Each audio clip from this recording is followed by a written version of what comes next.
Colombe souhaitait partir en voyage pour découvrir le français, voir d'autres rivages. Dans une agence, un guide étrange, à l'air chafouin, lui promit l'aventure et des pays lointains.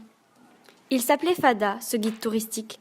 Il décida de commencer par la Belgique. Prenant son envol et son guide sur son dos, la Colombe partit emportant son ballot.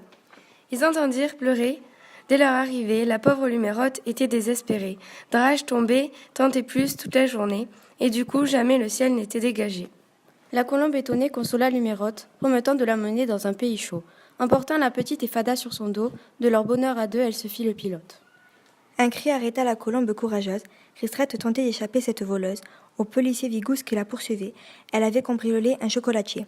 La Colombe emporta tout le monde avec elle, direction l'Afrique, atterrissage au Congo. Lumérotte ravie s'étala au soleil, Fada en profita pour chercher des joyaux. Ristrette et Vigousse, charmés par l'ambiance, décidèrent de vivre une nouvelle chance. Libres de s'aimer, ils devinrent champagniers. Notre Colombe put à nouveau décoller. Elle fit une pause en la belle Haïti, échappant de justesse au tap-tap endiablé. Elle découvrit là de nouveaux mots français et poursuivit son voyage en francophonie. Le Québec au grand cœur lui ouvrit grand ses bras, frère de la France, mais froid comme un frigo. Une poudrerie terrible accueillit l'oiseau, qui se réfugia chez un dépanneur au chaud.